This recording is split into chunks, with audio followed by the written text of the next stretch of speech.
Em 28 de março, um grande esquadrão de veículos de ataque e infantaria acompanhante assumiu postos ao longo da fronteira Estados Unidos da América, México, ao redor de El Paso. O presidente Donald Trump decidiu cumprir sua promessa de eliminar os cartéis de drogas mexicanos. Uma das principais causas de atrito nas relações Estados Unidos da América, México, na década anterior. Para isso, mover veículos militares e aumentar a segurança e vigilância na fronteira irá reduzir drasticamente a atividade dos cartéis entre os dois países. Mas qual é a real extensão do envolvimento dos Estados Unidos da América no combate aos cartéis do México? Especialmente considerando que eles operam principalmente dentro do México, onde o exército dos Estados Unidos da América não pode ir tão facilmente? Porque o exército dos Estados Unidos da América escolheu veículos Stryker para reforçar a segurança da fronteira. Como isso impactará as relações conturbadas entre Estados Unidos da América e México atualmente? Descubra a resposta no episódio de hoje do The Military Show. Vamos começar com relatórios de Trump ordenando veículos de ataque em El Paso para fornecer reconhecimento e vigilância vitais contra o movimento de cartéis na fronteira entre Estados Unidos da América e México. Segundo a Fox News, o exército americano enviou 2 veículos de ataque para a fronteira Estados Unidos da América, México. Um deles está posicionado para obter uma visão aérea de Juarez. O México é um dos principais pontos de tráfico humano e de drogas, com um alto número de gotaways, imigrantes ilegais que atravessam o muro, escapam das patrulhas de fronteiras e alfândegas dos Estados Unidos da América e se misturam à multidão.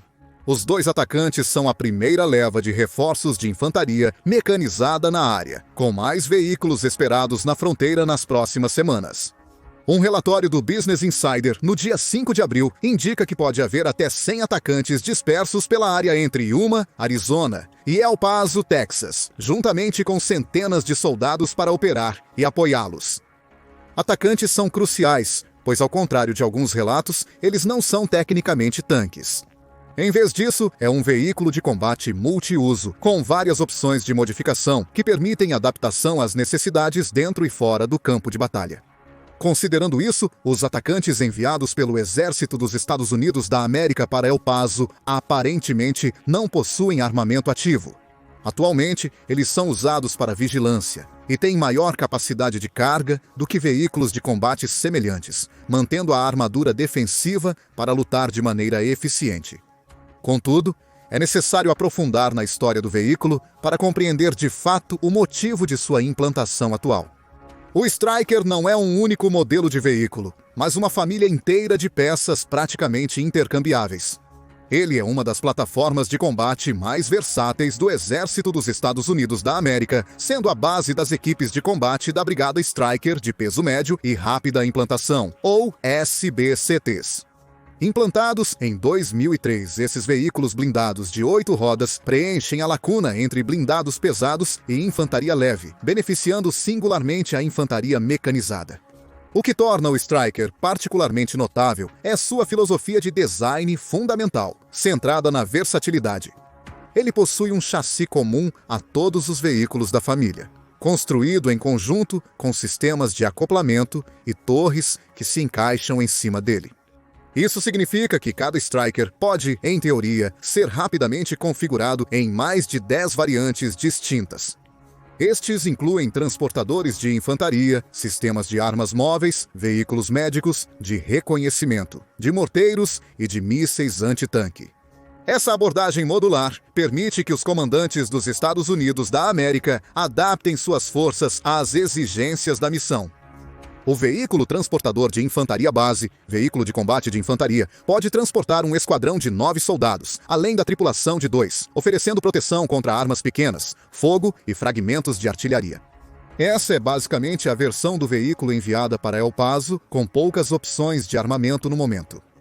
Com velocidade máxima de 96,5 km por hora e alcance de aproximadamente 300 e 483 km, esses atacantes podem se realocar rapidamente, fornecendo cobertura valiosa e suporte de fogo.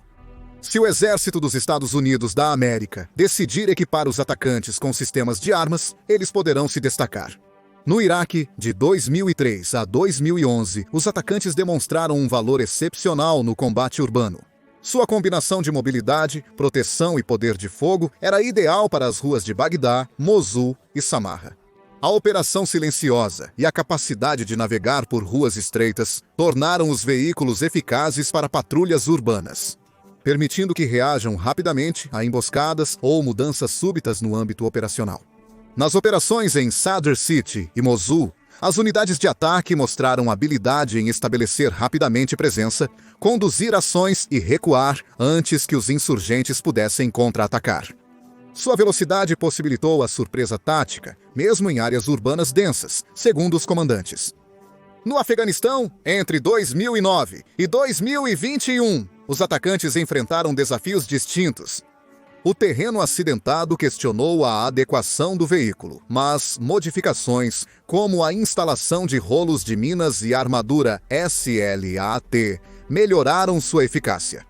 As unidades Stryker no sul do Afeganistão conseguiam cobrir vastas áreas que seriam impossíveis para a infantaria desmontada.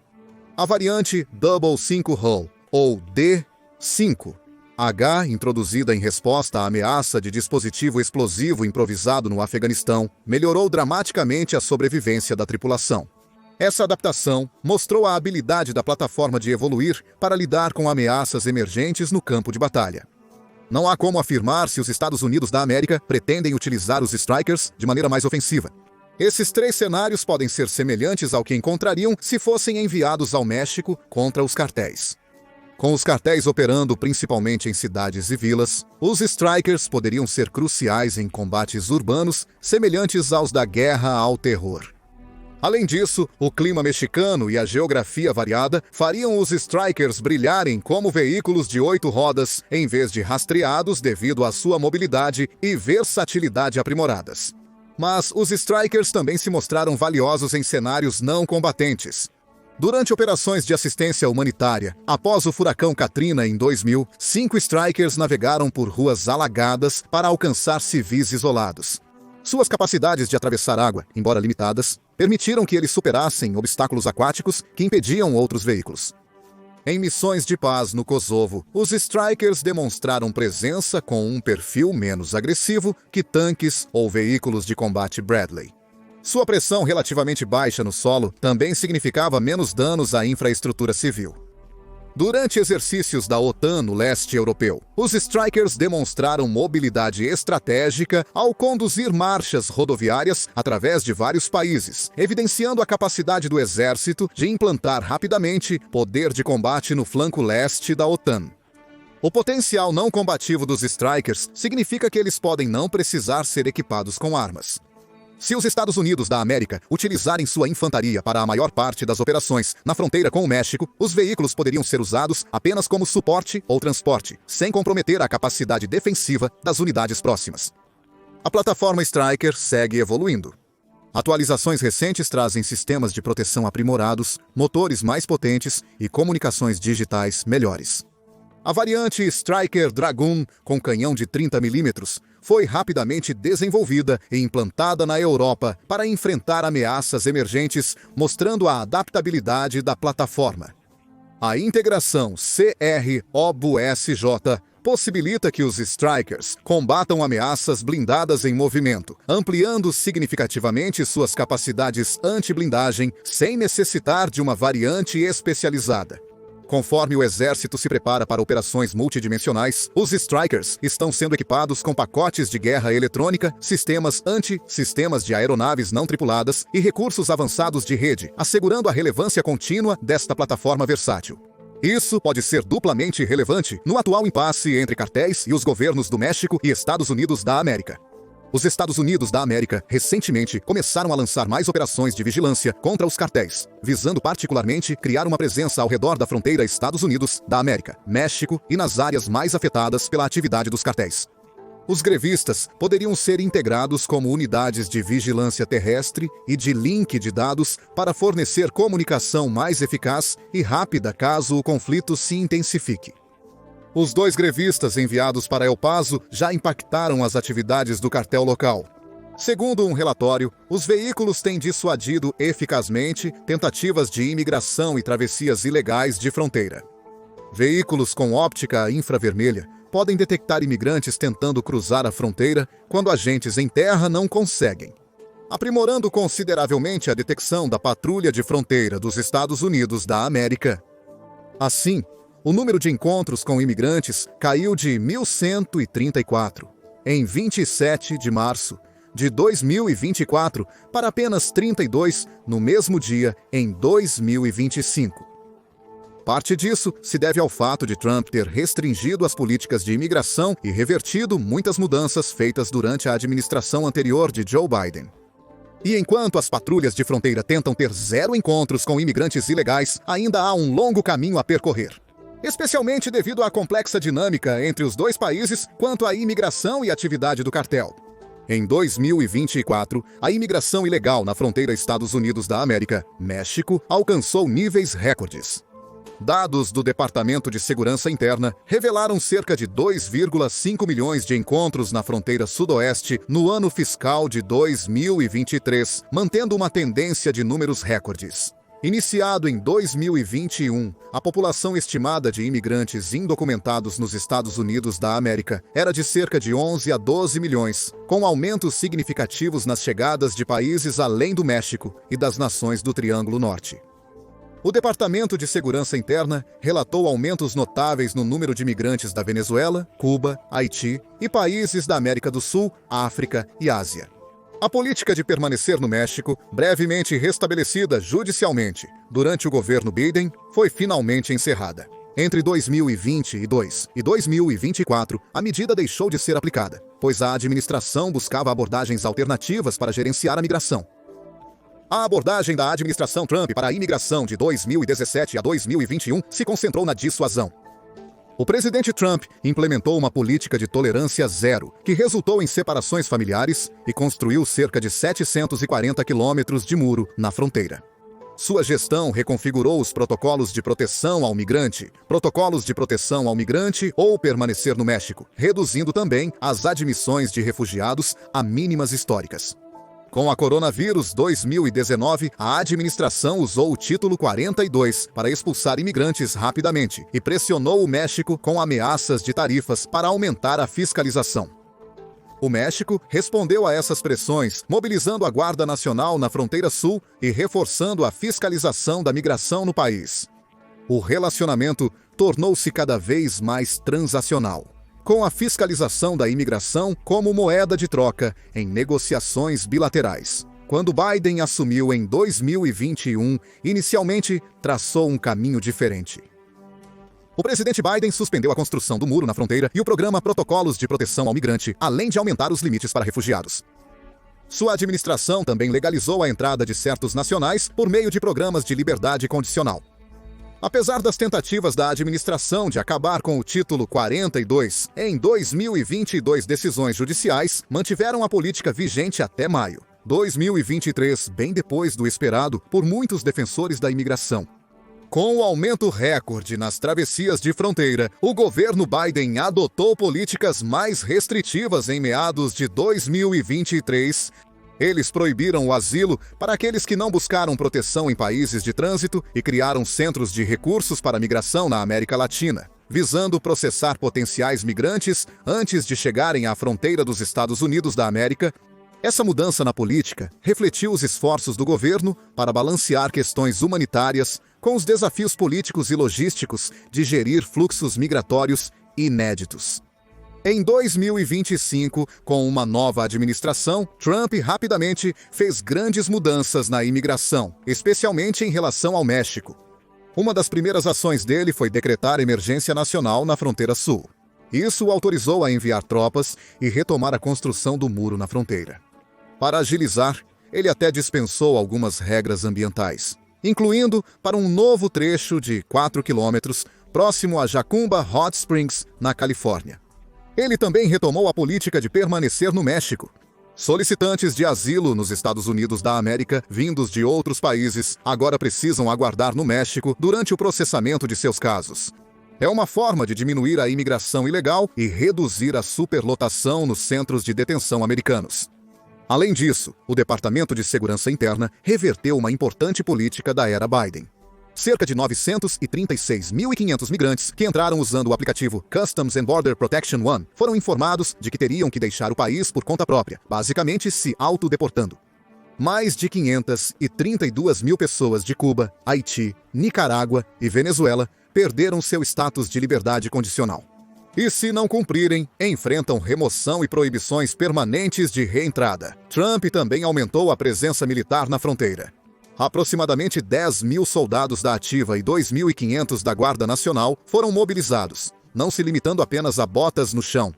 Veículos blindados, helicópteros e destroyers da Marinha estão sendo usados para monitorar e garantir a segurança da área.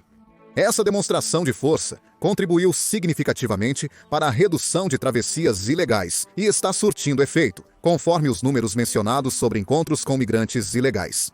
O governo Trump está reivindicando o mérito, destacando as regras mais rigorosas e a aplicação mais severa implementadas desde janeiro. Os grevistas são a próxima etapa natural do plano. Trump está intensificando as políticas rígidas de imigração, especialmente em relação ao México e à fronteira sul. Isso também impacta as relações Estados Unidos da América, México, ao lidar com os cartéis. Antes de 2018, a administração mexicana tentou e falhou em conter os cartéis, removendo sua liderança. Isso fez pouco para combater as operações reais dos cartéis, pois eram em grande parte descentralizadas. Se um líder fosse removido, outro surgiria ou o cartel se dividiria, com a luta pelo poder gerando mais violência nas ruas. A abordagem de abraços não balas do presidente López Obrador marcou uma mudança significativa, comparada às estratégias anteriores à sua posse em 2018. Obrador focou em abordar as causas raízes do crime através de programas sociais, em vez de confrontar diretamente os cartéis. Ele restringiu operações de segurança dos Estados Unidos da América, em especial da Administração de Controle de Drogas, gerando tensões na segurança bilateral. Obrador criou a Guarda Nacional, mas em vez de se concentrar na violência dos cartéis, essa força se dedicou mais à aplicação da imigração. Durante seu governo, o México continuou a registrar elevados índices de assassinatos e desaparecimentos até 2024. Sua abordagem foi amplamente criticada, pois a violência dos cartéis continuou endêmica no país. Territórios estratégicos como Sinaloa, Michoacán e Tamaulipas continuaram sob controle significativo dos cartéis. O sequestro de 4 americanos em Matamoros em 2023 trouxe atenção internacional para esses persistentes desafios de segurança. Nesse ínterim, os cartéis mexicanos passavam por mudanças significativas. Eles se fragmentaram de grandes cartéis em grupos menores, diversificando além das drogas, para roubo de combustível, extorsão e tráfico humano. Vários cartéis, especialmente o Jalisco Nova Geração, ampliaram seu domínio territorial. Eles aprimoraram armas e táticas, além de aumentar a produção de drogas sintéticas, principalmente fentanil, segundo a Administração de Controle de Drogas, em 2024. Os cartéis mexicanos permaneceram como a principal fonte de fentanil nos Estados Unidos da América, com o cartel de Sinaloa e o cártel de Jalisco Nueva Generación, controlando a maioria das redes de produção e distribuição. Isso levou Trump a fazer afirmações ousadas de ir à guerra contra os cartéis e até mesmo de enviar tropas americanas para o país, o que causaria uma reação geopolítica significativa. As relações Estados Unidos da América, México, se tensionaram significativamente, devido a questões de imigração e segurança nesse período. A cooperação variou conforme a pressão americana e as prioridades e táticas internas do México. O México mobilizou um contingente recorde de forças de segurança para lidar com a questão da imigração, principalmente quando ameaçado economicamente pelos Estados Unidos da América. Contudo, as operações conjuntas de segurança reduziram na gestão de Obrador, e o compartilhamento de dados sobre as ações dos cartéis ficou mais restrito. Os Estados Unidos da América consideram o tráfico de fentanil uma ameaça à segurança nacional, enquanto o México resiste a caracterizações que ameaçam sua soberania. Apesar das tensões, a integração econômica via Acordo Estados Unidos-México-Canadá prosseguiu.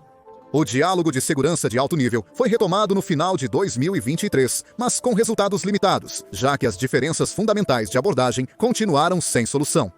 A corrupção institucional generalizada no México persistiu nesse período, restringindo operações de segurança efetivas. As taxas de impunidade para crimes violentos permaneceram acima de 95%, prejudicando a dissuasão. As forças de segurança mexicanas permanecem em desvantagem de armamento e estratégia contra os cartéis bem financiados. Alternativas econômicas ao cartel se desenvolveram lentamente, oferecendo poucas opções viáveis para populações vulneráveis. Enquanto isso, a demanda inalterada por drogas nos Estados Unidos da América seguiu fornecendo receitas constantes para organizações criminosas. As medidas de segurança na fronteira não conseguiram afetar significativamente as operações dos cartéis, que se adaptaram rapidamente à nova fiscalização. Obrador foi substituído pela atual presidente Claudia Sheinbaum no final de 2024. Sheinbaum reconheceu que os cartéis precisavam ser tratados no cerne, mas foi mais agressiva que Obrador em sua abordagem. No começo de seu governo, ela enviou milhares de soldados para regiões afetadas pela violência dos cartéis, indicando uma mudança rumo ao confronto direto com o crime organizado.